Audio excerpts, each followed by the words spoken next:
Alors bonjour à tous, c'est Puich. Aujourd'hui, on se retrouve pour une critique ciné et une critique un peu coup de gueule. Oui, voilà, c'est comme ça.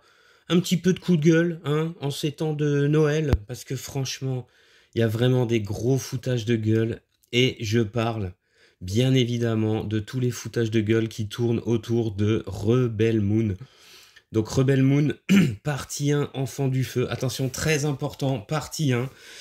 J'ai l'impression une nouvelle mode du cinéma, faire des parties 1, partie 2. Alors on vous fait un film, mais il est en plusieurs parties, hein, d'accord? Donc ça, une nouvelle mode qui commence sérieusement à me casser les bonbons. Donc un film de Zack Snyder, on en a beaucoup parlé ces derniers temps. Un film avant même sa sortie, donc alors il est sorti semaine dernière, hein. Il est sorti vendredi sur Netflix, hein, donc c'est un film Netflix. Avant même sa sortie, cette première partie s'est fait démolir à peu près par toutes les critiques. Donc, une fois encore, un énième film que j'attendais, même si, il est vrai, la bande-annonce, je trouvais que les bandes-annonces soufflaient le chaud et le froid. Et donc, je l'attendais parce que j'aime énormément Zack Snyder. C'est un réalisateur que j'apprécie particulièrement. C'est un réalisateur qui a du style. On aime ou on n'aime pas. Je pense que c'est un réalisateur très clivant. Il est exactement... c'est un espèce de nouveau Michael Bay, ce mec. Ou c'est un espèce de Nolan, c'est-à-dire t'as les mecs qui adorent ce qu'il fait, puis t'as les autres qui supportent pas son style. Je pense que il fait partie de ce type de réalisateur-là. Là, effectivement, c'est un film tout à fait dans le plus pur style Zack Snyder, évidemment. Mais c'est vrai que j'y allais à reculons, du coup. Donc le film dure 2h15. Et avant même de vous parler du film, j'aimerais parler justement de la distribution du film et de ce qu'on entend. Parce qu'en fait, je vous avais enregistré une critique tout de suite dans la foulée de ma vision du film, sans avoir regardé vraiment autre chose autour du film. Et puis en me renseignant un tout petit peu, j'ai vu que ce qu'on a vu, et d'ailleurs c'était perceptible, ce n'est qu'un premier montage, un montage cut tout public. Donc la première version du film sera, alors les deux parties apparemment sont concernées, hein, sera une version tout public, donc le montage qu'on a là de 2h15. Donc voilà, on apprend déjà ça. Donc déjà, je me dis mais pourquoi? Pourquoi? Puisque apparemment la version uncut, donc je parle uniquement de la première partie, hein, durerait environ 3 heures. Donc il y aurait à peu près 45-50 minutes de coupé dans le film. Ce qui est tout à fait... effectivement, quand on regarde le film, on voit très clairement que malgré sa durée de 2h15, ça va assez vite. En fait, ça va très rapide. On passe sur un grand nombre de personnages qui sont pas du tout exploités, on va dire.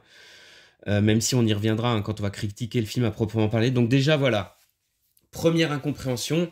Pourquoi Netflix a fait ça? Puisque à la limite, on va le dire, dans le cadre d'une exploitation dans une salle, bon, on se dit, les mecs font un montage un peu plus raccourci, le film dure moins longtemps, on espère faire plus d'entrées. Bon, voilà, c'est déjà détestable en soi, mais on se dit, bon, ok, après, pour sortir une version longue, une version Director's Cut en Blu-ray ou en 4K et compagnie, on se dit, bon, d'accord, mais là, on est sur une plateforme de streaming, donc ça n'a aucune incidence. Ils auraient pu, au pire, ils auraient pu sortir les deux versions immédiatement, version cut, version uncut. Surtout que la version uncut, apparemment, c'est du coup une version interdite aux moins de 12 ans, je crois, avec beaucoup plus de violence. Ce qu'on ressent aussi dans le film, hein, on sent qu'il y a des coupes qui ont été faits au niveau de certainement pour baisser la violence visuelle du film. Donc là, moi, je suis dans l'incompréhension. Ça me casse les couilles. Globalement, vu la tenue du film et vu comment il se termine, c'est vrai que c'est pas du tout... c'est vraiment pénible de se dire que déjà, c'est une version cut. En plus, le film s'arrête comme ça, il ne raconte pas réellement une histoire tout à fait en entier. C'est vraiment en mode à suivre. Une fois encore, on a l'impression de se retrouver devant un épisode pilote de série télé, ce qui m'insupporte au plus haut point. Et puis surtout, c'est quoi cette nouvelle mode partie 1, partie 2? Alors c'était Mission Impossible, c'était Les Mousquetaires, avec une partie 2 apparemment que je n'ai toujours pas vue, mais qui apparemment est complètement daubée. Donc on se retrouve avec un Rebel Moon, c'est la même chose. Il y a eu aussi, toujours pareil, avec Napoléon, 2 heures de coupe dans le film pour sa sortie cinéma, puis peut-être une sortie sur les plateformes avec 2 heures de plus. Enfin franchement, je sais pas. s'il y en a qui se disent qu'on va redonner foi au cinéma, aux gens, à se déplacer en salle en faisant des trucs comme ça, mais surtout là, ça n'a aucune incidence puisque c'est sur Netflix, bordel. Donc je ne comprends pas, ça me casse profondément les couilles, et du coup, ça me rend beaucoup plus méchant avec le film. À la base, j'allais vous dire que, certes, c'est un film qui a des défauts. Certes, il n'approfondit absolument pas ses personnages, à part peut-être le personnage de Cora, donc qui est joué par Sofia Boutella. C'est un film bourré de défauts, mais c'est un film quand même assez généreux. On en prend quand même pas mal dans les yeux. On nous montre plein de planètes différentes. Il y a des scènes d'action, je suis désolé, qui sont stylées, signées Zack Snyder, hein, donc avec ralenti et compagnie. Mais là, ça me pousse à revoir le tableau au rabais, puisque, clairement, j'ai envie de dire, comment on peut juger ce film, puisque ce n'est que la première partie, et en plus elle est cut. J'ai envie de vous dire, c'est presque... En fait, quand j'ai appris ça, je me suis dit, mais en fait, j'aurais même pas dû le regarder. D'ailleurs, mon premier conseil, mon premier avis serait, laissez tomber cette première partie, elle ne sert à rien. À la limite, regardez quand il y aura les deux parties, au moins on aura une histoire a priori, alors j'espère a priori complète, même si là en l'occurrence le trailer est sorti de la deuxième partie, donc Rebel Moon partie 2, l'entailleuse, c'est le surnom de notre héroïne, hein, on l'apprendra dans le premier film. C'est vrai que quand on voit le trailer de la deuxième partie, j'ai pas l'impression que ça va régler entièrement l'histoire. Moi, j'ai l'impression que cette deuxième partie, donc c'est comme pour la première, hein, ça lorgne. C'est un film qui lorgne en gros énormément sur les 7 samouraïs, hein, avec le petit village de gens simples attaqués par une. Bon là, en l'occurrence, c'est pas des bandits, mais c'est un espèce d'immense empire galactique, hein, qui fait beaucoup penser à tout simplement à la garde impériale de Warhammer. Hein. Pas mal d'inspiration du côté de Warhammer. Et donc, notre héroïne qui avait trouvé refuge dans ce village, qui n'est pas du village, hein, qui est en fait, alors ça on l'apprendra très rapidement dans l'histoire, qui est en fait une fugitive, une ancienne soldate qui s'est placée au plus haut rang, hein, justement de la hiérarchie de l'Empire, va partir en guerre, va essayer de rameuter, va essayer de créer un groupe de soldats comme ça, vraiment des légendes autour d'elle, pour combattre pour ce village, pour déjà que ce village ne se fasse pas anéantir, et pour abattre l'Empire, même si ça c'est un objectif un peu vague, et globalement ça va se résumer, et quand on voit le trailer de la deuxième partie, je pense que ça va se résumer à la défense du village, avec certainement dans l'idée de faire encore des suites. Disons que dans l'absolu, ça ne me dérange pas forcément. Moi, comme je vous dis toujours, dans l'absolu, si c'est bien fait, si c'est stylé, si c'est bien, ça ne me dérange pas forcément. Par contre, quand c'est à l'avance pensé comme toute une série de films, parce que là, le problème, c'est que c'est pensé à l'avance. Donc en fait, c'est pensé à l'avance qu'on va te faire une version cut, une version uncut, qu'on va couper le film en deux parties. À la limite, ça peut se comprendre si on avait presque 5 heures de film. Bon, on fait deux parties, allez. Mais pourquoi ne pas tout sortir d'un coup? C'est ça que je comprends pas. Vu que c'est en streaming, c'est pas faire parfaitement insupportable. En plus, je pense que là, pour le coup, ils ont mal fait leur truc parce que globalement, le film se fait pas mal bâcher. Même si, même si quand même il a des qualités, faut pas exagérer, hein. Il y a quand même de très très bonnes scènes d'action. Mais je pense que la hype autour de film, elle a gonflé aussi, elle a dégonflé aussi vite qu'elle a gonflé. Donc limite, la deuxième partie, tout le monde va s'en foutre. C'est quand même dommage. Et puis pour une hypothétique version uncut, Zack Snyder cut, enfin ça franchement c'est d'un ridicule achevé. Donc ça c'était surtout ça pour la partie coup de gueule. Ensuite on va passer sur le film. Alors le film, c'est un film de science-fiction, action, tout à fait dans la lignée de ce qu'a pu faire Zack Snyder. Il fait beaucoup penser, moi je trouve qu'il fait beaucoup penser à Sucker Punch dans le sens du mélange complet des genres. La base de l'histoire, c'est celle des 7 samouraïs. Ensuite, ça lorgne évidemment sur Star Wars, notamment le personnage de Charlie Hunnam, qui joue Kay, un espèce de contrebandier de l'espace avec son vaisseau comme ça. Évidemment. Ça lorgne aussi pas mal du côté de Warhammer. Alors moi, le mélange des genres ne me dérange pas du tout quand c'est stylé. Je trouve que dans le film, ça fait le taf. C'est carrément stylé même. Moi, j'aime bien ce mélange d'univers, de science-fiction. Tu peux te retrouver sur une planète de désertique comme ça où il y a des gladiateurs. même si c'est très dommage qu'on voit à peine le Colisée, on verra même pas un combat. Alors peut-être dans la version longue, hein, peut-être que c'était trop violent, ils ont coupé ça. Peut-être qu'on verra des combats dans la version longue. On passe à une planète usine comme ça. Pareil, toujours très Warhammer, une planète usine où on verra un des autres personnages que notre héroïne va recruter, qui est une espèce de guerrière à la coréenne comme ça, avec des doubles sabres qui peuvent rentrer en fusion, hein, en mode un peu sabre laser, qui va se battre contre une espèce de femme araignée dégueulasse. Pareil, c'est des choses qui arrivent un peu comme... une fois que notre héroïne part en voyage, disons passé les 40 premières minutes, où il y a, on va dire, le début de l'histoire dans le village, avec la première apparition du méchant, donc joué par Ed Skrein, hein, qui joue l'amiral Atticus Noble. Alors, Ed Skrein dans le film, moi perso, je le trouve excellent. Il est totalement dans son rôle, il joue à fond, avec force cabotinage, mais pour le mieux, hein. Il joue à fond le méchant soldat, vraiment la grosse pourriture, le gradé. Alors, c'est le sous-fifre du méchant réel, hein, qui est le commandant Basilarius. Donc après, on comprend que c'est un peu lui qui a pris les rênes de l'Empire après la mort malheureuse du roi, de la reine et de sa fille. Donc c'est toute une histoire, ça on nous l'apprend dans le prologue, qui est raconté comme ça un peu à la manière de Star Wars. Il y a beaucoup d'informations dès le départ d'ailleurs. Quand le film démarre, faut être bien concentré quand il y a le résumé, hein. Parce qu'on nous balance pas mal d'informations extrêmement importantes.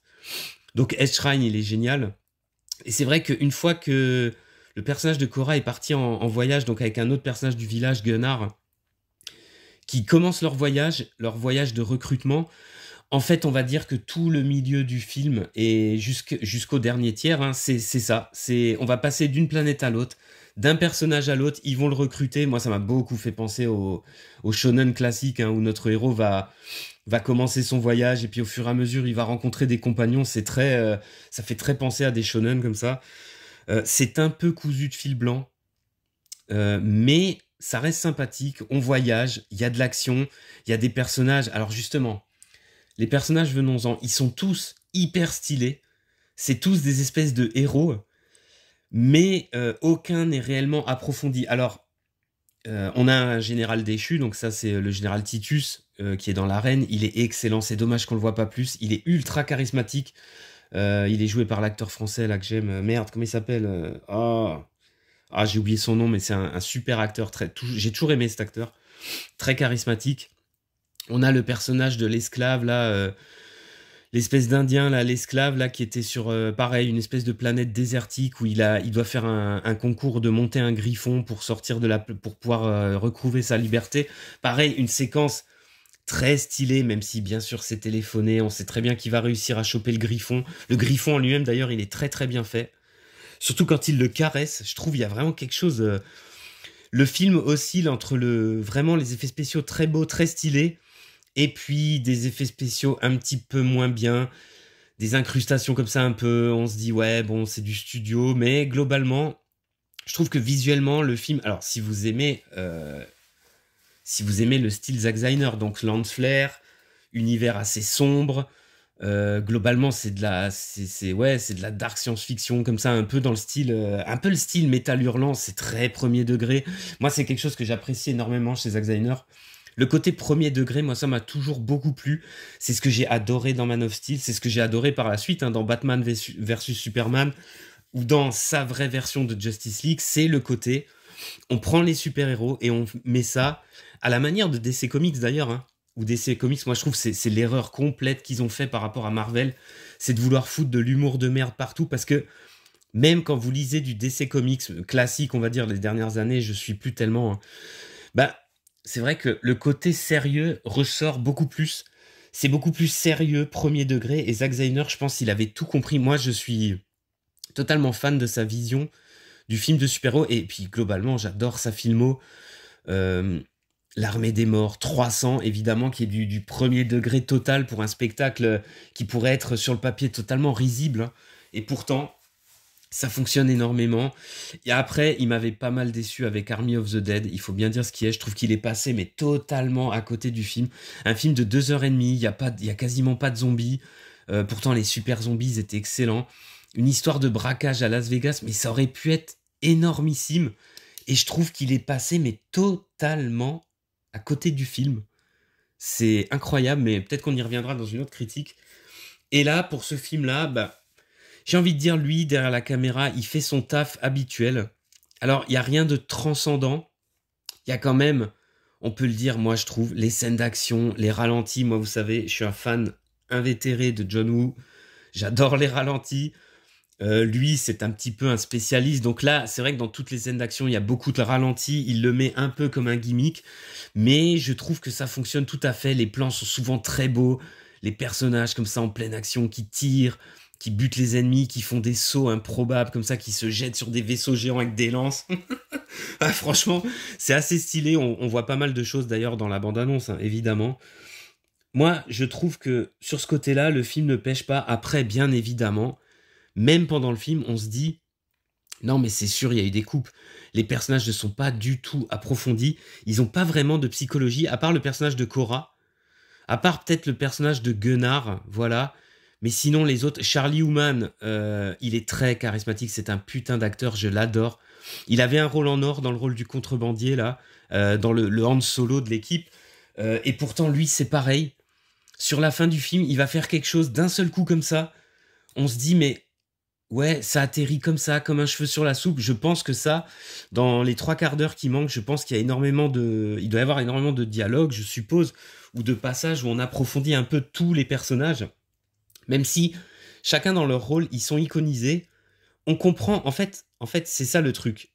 On comprend à travers l'action et à travers le peu de dialogue qu'on a sur eux, on comprend leur parcours, leur vie, leurs intentions. On comprend pourquoi ils en veulent à l'Empire, on comprend pourquoi c'est des laissés pour compte.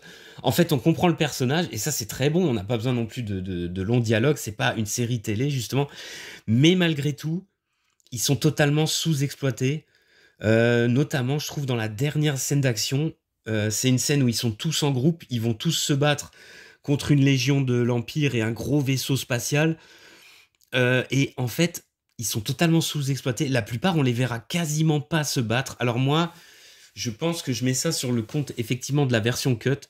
Je pense qu'il doit y avoir des actions globalement assez brutales. Et donc, vu que tout a été coupé, alors peut-être que je me... peut-être, alors c'est sujet à caution. Peut-être que je me trompe complètement. Mais moi, je pense que c'est ça. Et globalement, malgré l'action, malgré tout ça, on reste sur notre fin. À la fin, ils reviennent au village. Voilà. C'est pas du tout satisfaisant. Le méchant, pareil, il va revenir, on le sait. Globalement, l'histoire n'a pas beaucoup avancé. On est devant un épisode de série télé, quoi. Et quand on apprend qu'il manque 1 heure à ce film, quasiment, qu'il y a une deuxième partie, on voit le trailer de la deuxième partie, a priori, la deuxième partie, ça va simplement être la défense de ce putain de village. Je sais pas. Je sais pas trop quoi penser de ce projet. C'était un projet que j'attendais beaucoup. Alors malgré tout, il reste des scènes quand même carrément stylées. J'aime toutes les scènes avec le robot. Il y a très peu de scènes, mais il y a un robot qui est emmené par le groupe de soldats qui va se rebeller, qui est vraiment très très stylé. Alors il est doublé par Anthony Hopkins, mais bon, vu qu'on le voit à peine, à la fin et on le revoit, il est resté au village, lui, défendre le village. Il est très très stylé à la fin. Les plans de fin quand il est dans le champ, ils sont très iconiques, je trouve, avec le robot. Donc on attend d'en voir plus avec le robot. Les scènes avec lui sont vraiment sympathiques. La première scène d'action dans la grange, tout au ralenti, quand Sofia Boutella, elle va venir pour buter les soldats, franchement, c'est quand même du bon, c'est quand même sympathique.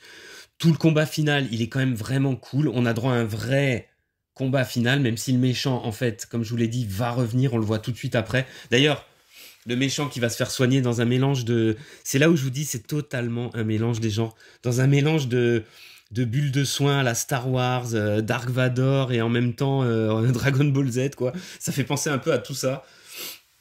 Le méchant lui-même, il est tout à fait jouissif. Moi, je l'ai beaucoup aimé. Il y a aussi tout ce qui est flashback autour de Cora. Alors, son flashback, et ses flashbacks sont excellents. Là, on se retrouve dans un univers de guerre perpétuelle comme ça à la Warhammer. Quand elle a le drapeau, comme ça, quand elle se bat sur la planète de neige.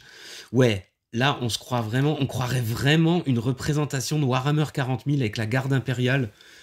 Bon, ça parlera qu'aux aficionados, mais quand même, ça fait vraiment grave le taf. Ça, c'est une séquence qui m'a beaucoup, beaucoup plu. Globalement, au niveau de l'acting, alors ils sont tous en surjeu, à part Charlie Hunnam. Euh, mais c'est surtout, bon, Ed Sheeran, il en fait des caisses, c'est normal, c'est le méchant. Moi, je trouve qu'il est dans son rôle, il est très bon. Après, il y a le cas Sofia Boutella. Alors, physiquement, elle est investie à 200% dans le rôle.